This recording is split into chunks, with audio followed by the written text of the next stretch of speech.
Good afternoon, everybody. This is Big Mike back here with you once again. And today, technically for a triple header, depending on what's going on later, as I give you my ROH Best in the World review and Impact Wrestling Slamiversary predictions. So, let's get us started with ROH Best in the World, which was a really good show. First match on the pre-show, there were two matches. We have ROH versus Flamita, two former six-man tag team champions, now turned rivals. A lot of good high-flying action. The luchadors really do that well, I feel. Very nice match, very quick. Winner, ROH. Solid match. This next match I did not really see. I do apologize, as Danhausen and PCO took on Brian Malonis and the Beer City Bruiser. Reason I missed this match is because my two little doggies had to go for a walk. So, I had to do that. Sorry guys, but you probably put on a fun match. Winners, Danhausen and PCO. Next match, another tag team match players. You have the reunited Briscoe brothers, Jay and Mark, taking on Brian Johnson and PJ Black, the former Justin Gabriel, if you remember him. They had a decent match. Johnson and PJ Black didn't really flow together all that well, but I think that'll change over time once they get some more tags in. Really good action though, and Briscoe's with the win. So hopefully they'll be more involved in the tag team division going forward. Hopefully, because I would love to see them reign as champions one more time. Next up, singles contest. No titles on the line. You got EC3 versus Flip Gordon. EC3, very mellow, well-rounded wrestler. He's definitely gotten better since his, Impact / WWE days. Still a great promo. And Flip Gordon, he's okay. Sorry to say. Match didn't really click for me, honestly. It wasn't bad, but its flow was a little weird. So I'm just going to have to give that a big pass. Not a thumbs down. EC3 got the win, but then beat down afterwards, including a Flip Gordon spitting on EC3. Considering what's going on in the world. Not the best move. Thumbs in the middle. Not the best, but still not bad. Next up, six-man tag team action. As the six-man tag team titles are on the line.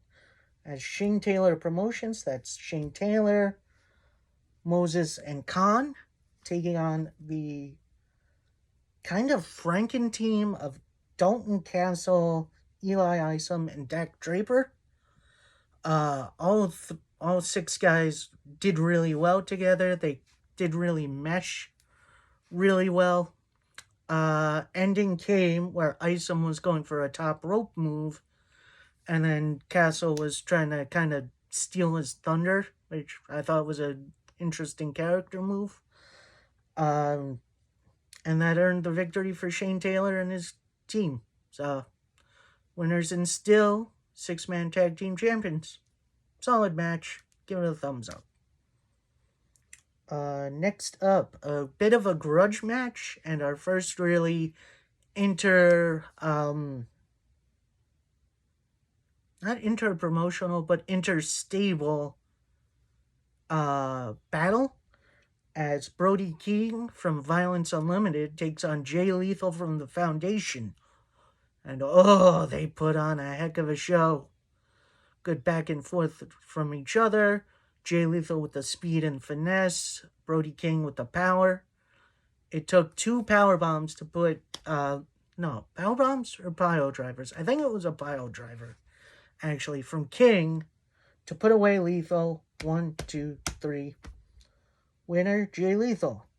Oh, next up, a bit of a interesting title match as the pure title is on the line, as Jonathan Gresham goes up against Mike Bennett.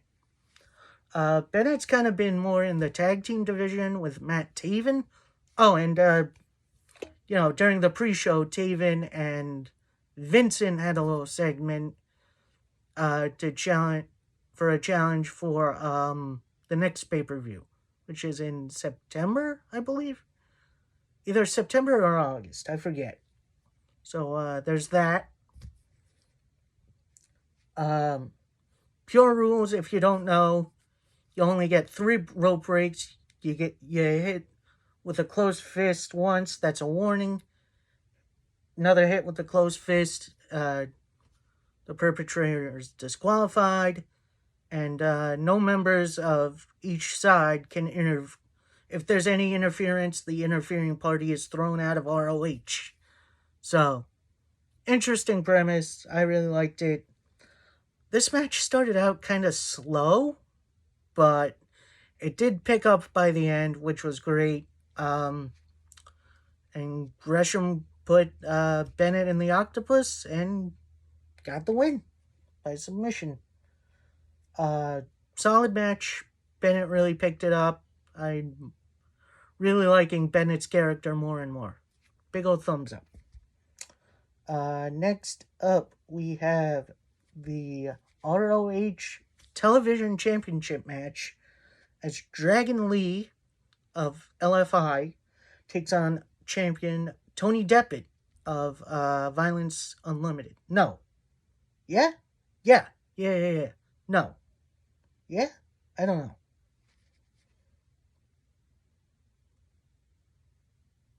What state was he with? Yeah, Tony Deppen. Deppen actually beat... Who the heck was it? Whoever the heck beat Dragon Lee. I forget who it was. At the last pay-per-view, Final Battle, it was supposed to be Lee versus... God, who am I forgetting? I'm forgetting someone. Tracy Williams. That's who it was. Then Kenny King replaced him. Tracy Williams beat him for the title. So technically Dragon Lee didn't lose, so he had a rematch here with Deppen. And this was a great hard-hitting affair. Winner after a big old knee to Deppen's face, Dragon Lee gets the title he never lost back, which is great. I love that. Which leads right into the ROH World Tag Team title match. As Violence Unlimited, that's Chris Dickerson and Homicide, if you remember him from TNA, taking on the Foundation. Red Titus, and it was supposed to be Jay Lethal, but he got hurt in the Brody King match, and so Jonathan Gresham replaced him, considering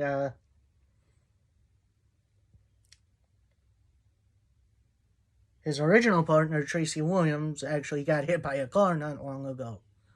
He seems to be fine, which is good. Heal up soon, Tracy. And it was also a fight without honor, which basically means, no DQ, weapons are allowed, and they all went ham on each other, including Homicide bringing a fork into the match, which was crazy. And then after a Homicide's finisher, which I will not mention the name of here, because that might get me in trouble, winner and new World Tag Team Champions, Violence Unlimited, which, personally, I didn't see coming. That was a great little match. Give it a big old thumbs up. Next segment, actually, is the announcements for the brackets of the ROH Women's Division title tournament, which is going to start pretty soon. I want to say in the next couple weeks. I'm gonna say like the 24th ish or so. Um, and someone who just debuted, Chelsea Green, recently released from WWE. Well, recently, I'd say a little earlier in the year. Her 90 days are pretty much up. I had her pegged going to Impact. We'll talk about that later.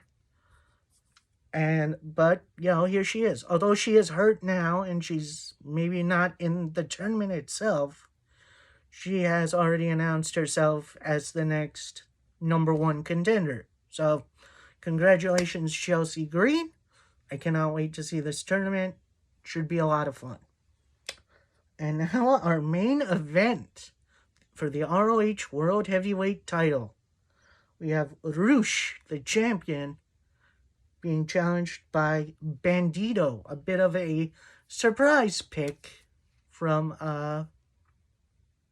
ROH. Although he did earn it. I'll give you that. He did won a survival of the fittest tournament, which, starts out one-on-one matches.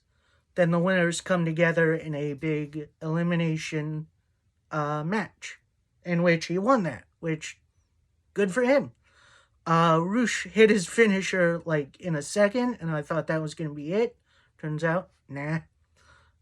Great back and forth between the two. Both had great chemistry. Ends in a roll-up, actually, which, very surprising. 1, 2, 3, winner, and new ROH World Heavyweight Champion, Bandito. I did not see this coming, and if you did, you're lying your head off. Like, that was a nice, great big surprise. Bunch of new champions. I am looking very much forward to see what's next. Post-match, the rest of LFI come out and continue the Bandito beatdown. So, I think this rivalry is still going to be going on, and I am here for it. So, match gets a thumbs up. Whole pay-per-view, big old thumbs up. That was great. I hope you all had fun watching me review. And if you'll give me 1 second, I will give you my predictions for Slamiversary.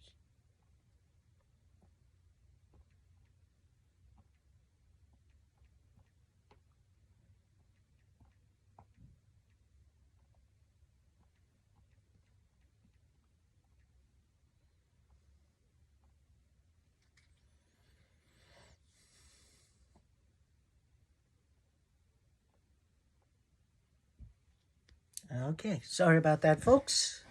And we are back. Alright, so first match on the card, we have Eddie Edwards versus W. Morrissey. If you don't know, that's Big Cass. He's 7 foot tall. Can't teach that. Morrissey actually attacked Edwards, I want to say a couple weeks ago, before his match with Yuji Nagata, who is fantastic. It was supposed to be a friendly, and now we have this match set up, which I'm definitely interested in.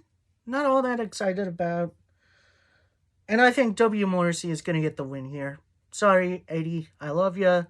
You were a great world champ for a bit. I think Morrissey gets the big dub here. Next up, Knockouts tag team title match.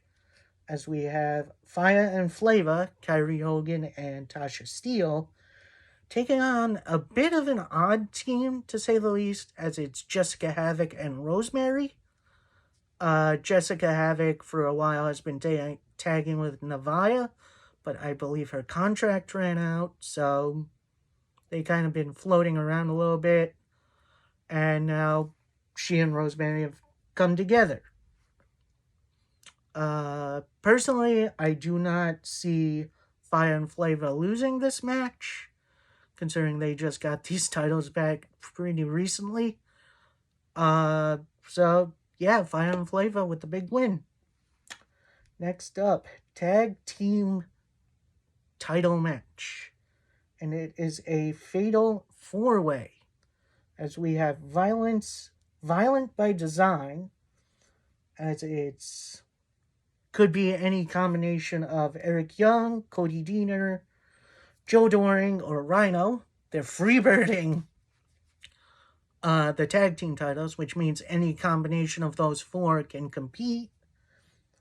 Taking on Rich Swann and Willie Mack. Rich Swann, after losing his world title match, has kind of been scratching his way back into the tag division with Willie Mack. So glad they're back together. Falaba and TJP, which is a bit of an odd tag team. Not really rooting for them. Sorry, Fala. And the Good Brothers, former champions who lost their titles to Finjuice, if you remember that. So, man, this is a tough one to call because I like a whole bunch of tag teams. But I'm going to go with my head here. I'm going to go Violent by Design. Get their attention.